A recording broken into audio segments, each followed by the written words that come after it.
आइए आज हम बात करते हैं ट्यूमर की ग्रेड की और स्टेज की। ठीक है, तो ट्यूमर में हम ग्रेडिंग भी करते हैं और स्टेजिंग भी करते हैं। तो ग्रेड क्या होता है और स्टेज क्या होता है, हम आज यही बात करने वाले हैं। और कौन सा ज़्यादा डेंजरस होता है ये सब हम बात करेंगे।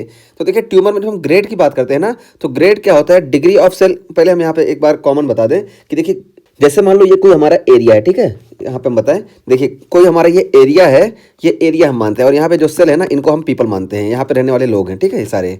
अब यहाँ पे लड़ाई शुरू हुई, तो यहाँ पे देखिए लड़ाई शुरू हुई इस बीच में, तो यहाँ पे देखिए इतना ही हिस्सा इन्वॉल्व इसमें भी हो रहा है, इसमें भी। ठीक है, तो देखिए दोनों में हिस्से बराबर इन्वॉल्व हो रहे हैं, लेकिन कहाँ पे ज्यादा लड़ाई हो रही है, कहाँ पे ज्यादा नुकसान हो रहा है। हिस्सा तो दोनों में बराबर इन्वॉल्व हो रहा है, इतना ही, लेकिन कहाँ पे ज्यादा नुकसान हो रहा है उसी हिसाब से हम ग्रेडिंग करते हैं। तो यहाँ पे देखिए सेल कम चेंज हो रहे हैं, यानी यहाँ पे नुकसान कम हो रहा है। ओरिजिन ऐसी थी, लेकिन अभी देखिए कुछ चेंजेस हुए लेकिन कम देखने को मिला, तो ये लो ग्रेड हुआ।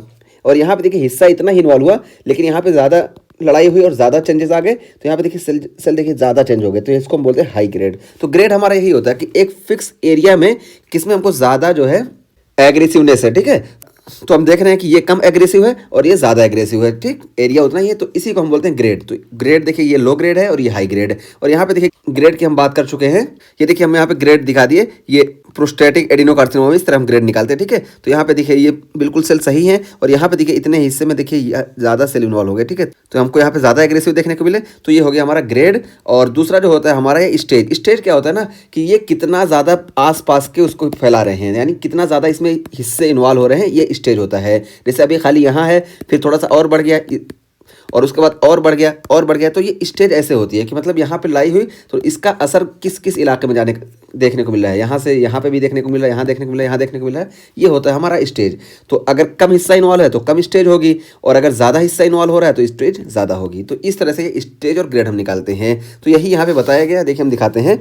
देखिए ग्रेड क्या होता है, degree of cell differentiation and mitotic activity on histology. तो हिस्टोलॉजी में हमको डिग्री ऑफ सेल डिफरेंशिएशन और माइटोटिक एक्टिविटी, कि इस एरिया में कितना सेल डिफरेंशिएशन हो रहा है, माइटोटिक एक्टिविटी कितना हो रही है, इस बेसिस पे हम ग्रेड निकालते हैं।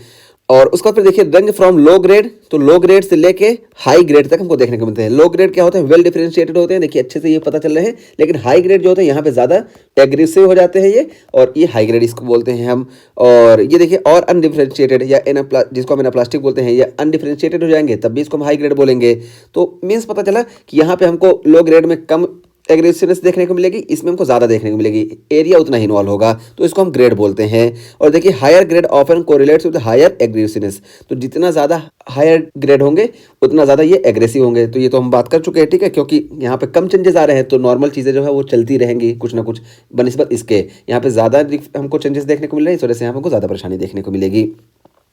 तो ये हो गया हमारा ग्रेड। अब स्टेज देखिए, स्टेज में बताया कि ये कितना फैल रहा है, आसपास के लिए कितना इन्वॉल्व हो रहे हैं। ठीक है, तो देखिए degree of invasion and separate from initial site, तो इनिशियल साइट से कितना ज़्यादा ये इन्वेट कर रहा है और कितना ज़्यादा ये सेपरेट हो रहा है, उस पर ये डिपेंड करता है। तो बेस्ड ऑन क्लिनिकल और पैथोलॉजिकल फाइंडिंग, तो क्लिनिकल और पैथोलॉजिकल फाइंडिंग पे बेस्ड होता है। ठीक है, तो क्लिनिकल फाइंडिंग भी देखते हैं कि मतलब यहाँ से इन्वेट होकर कहाँ गया और क्या क्लिनिकल फाइंडिंग हमको देखने को मिल रही है, और पैथोलॉजिकल एग्जामिनेशन हिस्टोपैथोलॉजी जो हम करते हैं उसमें हमको क्या देखने को मिल रहा है, तो इस पर ये बेस्ड होता है। और यहाँ पे देखिए हम TNM स्टेजिंग करते हैं। ठीक है, तो ये जब सेपरेट हो रहा है ना, तो हम ऐसे चेक करते हैं कि किस किस जगह सेपरेट हुआ है, तो उसके लिए हम TNM स्टेजिंग करते हैं। और यहाँ पे देखिए हम चेक करते हैं कि प्राइमरी ट्यूमर की साइज क्या है, देखिए कौन सी साइज की छोटी है, साइज बड़ी है, क्या है, ये हम T से देखते हैं। अभी हम एग्जांपल दे रहे हैं। और देखिए रीजनल लिम्फ नोड मेटास्टेसिस, अब देखिए यहाँ से जो लिम्फ नोड आसपास के हैं ये इन्वॉल्व हुए या नहीं इन्वॉल्व हुए, कितना इन्वॉल्व हुए, तो इसको हम N से देखते हैं। ठीक है, तो TN हो गया हमारा। और M से हम देखते हैं कि ये मेटास्टेसाइज इसका हुआ या नहीं, कि कितना मेटास्टेसिस हुआ, तो ये हम देखते हैं TNM क्लासिफिकेशन से। तो TNM में हमारा सबसे इंपॉर्टेंट होता है मेटास्टेसिस, क्योंकि मेटास्टेसिस अगर हो गया तो देखिए यहाँ से अगर ये कहीं चला गया तो अब इसको ट्रीट करना बहुत मुश्किल हो जाता है, इस वजह से सबसे इंपॉर्टेंट होता है मेटास्टेसिस। और उसका फिर हम नोडल इन्वॉल्वमेंट देखते हैं, क्योंकि लिम्फ नोड जो होती है हमारी लोकल पुलिस चौकी होती है, और अगर ये इन्वॉल्व हो गया तो मोस्ट प्रोबेबली चांस है कि हमारा इम्यून सिस्टम जो है ये काम नहीं कर रहा है, कम हो गया, और अब ये पूरी बॉडी में सेपरेट हो जाएगा। और प्राइमरी ट्यूमर की साइज देखिए सबसे कम इसको इंपॉर्टेंट देते हैं, क्योंकि साइज हो सकता है कि कार्सिनोमा इन सीटू हो, थोड़ा सा फैला हो, तो साइज ज़्यादा मैटर नहीं करती है, इसमें सबसे ज़्यादा मैटर ये M वाला मैटर करता है। ठीक है, मेटास्टेसिस। तो ये चीज़ हो गई। और यहाँ पे देखिए हम दिखाए, ये देखिए हम ब्रेस्ट कैंसर का एग्जाम्पल लेके चले हैं, क्योंकि नॉर्मल ना हर टाइप के कैंसर जितने भी हम ऑर्गन सिस्टम की बात करेंगे सब में अलग अलग TNM क्लासिफिकेशन होता है, अलग अलग बेस्ट पे। बस हम यहाँ पे एक चीज़ कॉमन बता दें कि अगर हमको X देखने को मिल रहा है ना किसी में भी, तो हम बोल देंगे कैन नॉट बी असिस्ट। तो जब हम नहीं असिस्ट कर पाते हैं ना किसी में भी, चाहे T में हो, चाहे N में हो, चाहे M में, तो हम बोल देंगे एक्स, ठीक है, तो एक्स लगा देंगे टी के साथ। और अगर हमको कुछ सबूत नहीं मिल रहा है ट्यूमर का तो हम वहाँ पे जीरो लगा देंगे, ठीक है, तो टी के साथ जीरो, एम के साथ जीरो और एन के साथ जीरो। तो यहाँ पता चला कि यहाँ पे कोई सबूत नहीं है ट्यूमर का। और उसके अलावा देखिए अब आगे जो है सब डिफरेंट चीज़ें होती हैं। जैसे देखिए अगर TIS है तो इसमें हम बोलते हैं कार्सिनोमा इन सीतू।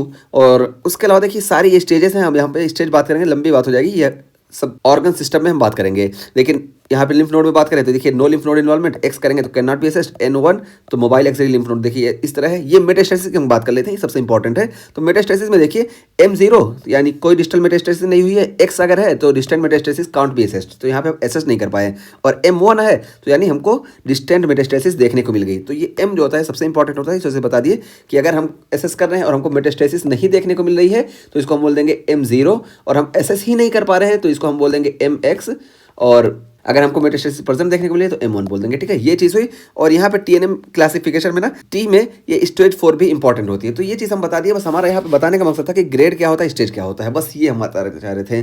तो ये देखिए एक चीज़ यहाँ पे भी दिखाई गई, ये देखिए ये हमारे टिश्यू है और ये देखिए टी स्टेज, देखिए यहाँ पे देखा गया कि कितना इसका इन्वेजन देखने को मिला। तो इन्वेजन देखिए यहाँ से यहाँ तक मिला, तो इसकी हम स्टेजिंग हिसाब से करेंगे। और देखिए ये लिम्फ नोड इन्वॉल्वमेंट हो रहा है या नहीं, एन से हम इसको देख लेते हैं। और ये फिर मेटास्टेसाइज होकर ब्लड में जा रहा है या नहीं, इसको हम देख लेते हैं, ठीक है, ब्लड या लिम्फेटिक वेसल्स में। तो separate to other organ and tissue. तो ये हमारा हो गया टी कि इसकी साइज क्या है, मतलब कितना इन्वेड किया आसपास के टिश्यू को। और एन से हम देखते हैं कि लिम्फ नोड में कौन कौन से लिम्फ नोड इन्वॉल्व हुए। और एम में हम देखते हैं मेटास्टेसाइज हुआ या नहीं, ब्लड में गया या नहीं, और सेपरेट हुआ या नहीं, ये चीज़ हुई। तो ये हमारा TNM क्लासिफिकेशन। अच्छा, और उसके बाद फिर देखिए यहाँ पे बताया गया कि stage generally has more prognostic value than grade. तो स्टेज की प्रोग्नोस्टिक वैल्यू ना ये ज़्यादा होती है ग्रेड से। क्यों? क्योंकि देखिए स्टेज जो है ना, ये स्टेज अगर ज़्यादा है तो स्टेज को हम ज़्यादा तवज्जो देते हैं, क्योंकि स्टेज में हमको यहाँ मेटास्टेसिस वगैरह देखने को मिल रही है, आसपास के स्ट्रक्चर इन्वॉल्व होते हैं, इस वजह से स्टेज जितना ज़्यादा होगी उतना ज़्यादा हमको परेशानी होगी। और ये ग्रेड अगर ज़्यादा भी रहेगा तब भी इसको हम सर्जिकल रिमूव कर सकते हैं। लेकिन हम स्टेज अगर ज़्यादा हो गई, मेटास्टेसिस और लिम्फ नोड इन्वॉल्वमेंट देखने को मिला, तो ट्रीट करने में हमको परेशानी होती है। इस वजह से स्टेज की जो होती है प्रोग्नोस्टिक वैल्यू जो होती है ये ग्रेड से ज़्यादा होती है, यहाँ बताया गया। और इसका एग्जांपल भी यही दिया गया कि a high stage yet low grade tumour is usually worse than a low stage yet high grade tumour. देखिए हम यहाँ पे यही बताएं कि जैसे इसी एग्जाम्पल को हम समझा रहे हैं कि एक हाई मेटास्टेसिस है, ठीक है, हमको सब देखने को मिल रहा है, सब टी भी हाई है, एन भी हाई है, एम भी हाई है, ठीक है, ये है, लेकिन ये लो ग्रेड है। तो अब इसको हम ट्रीट कैसे कर पाएंगे? यहाँ पे देखिए हमको मेटास्टेसिस भी देखने को मिल गई, लिम्फ नोड इन्वॉल्वमेंट देखने को मिल गया, और ये इन्वेसिव बहुत ज़्यादा हो गया, लेकिन लो ग्रेड है। भले लो ग्रेड है लेकिन अब ये इतना फैल गया बॉडी में कि हम ट्रीट नहीं कर पाएंगे। इस वजह से यूजुअली इसकी प्रोग्नोसिस क्या होगी, ये बैड होती है, ठीक है। और जबकि हम बात करें दूसरा, यहाँ पे देखिए लो स्टेज येट हाई ग्रेड, तो देखिए अगर ये लो स्टेज है, मान लो सिर्फ इतने में है और हाई ग्रेड का है, ठीक है, बहुत ज़्यादा यहाँ पे हमको एग्रेसिवनेस देखने को मिल रही है, लेकिन अभी ये लो स्टेज में है, तो इसको हम ट्रीट करना हमारे लिए आसान रहेगा, क्योंकि हम सर्जिकल रिमूवल कर देंगे। और ये कितना भी एग्रेसिव हो, जब रिमूव करके हम निकाल देंगे तो इसकी प्रोग्नोसिस अच्छी हो जाएगी। तो यही इस लाइन में बताया गया, और इसी वजह से हम स्टेज को मोर प्रोग्नोस्टिक वैल्यू देते हैं ग्रेड से। तो ये हमारा टॉपिक कंप्लीट हुआ, और यहाँ पे हम बता दिया कि ट्यूमर ग्रेड क्या होता है और स्टेज क्या होता है, ठीक है। ग्रेड का भी एग्जांपल दे दिए और स्टेज का भी एग्जांपल दे दिए। ग्रेड में देखिए हम यहाँ पे ग्लिसन्स पैटर्न लेके आए, ये एडिनोकार्सिनोमा के टॉपिक से हम लेके आए, और ये स्टेज में देखिए हम यहाँ पे ब्रेस्ट कैंसर का एग्जाम्पल लेके चले, ठीक है। नॉर्मल हम कुछ नहीं बताया, क्योंकि हर ऑर्गन में ना हमको अलग अलग स्टेजिंग और ग्रेडिंग देखने को मिलती है, इस वजह से हम यहाँ पे नॉर्मली कुछ नहीं बताया कि यहाँ पे एक बार याद करेंगे, फिर हर ऑर्गन में आप अलग अलग याद करेंगे। तो इस वजह से हमको हर ऑर्गन के हिसाब से याद करना है।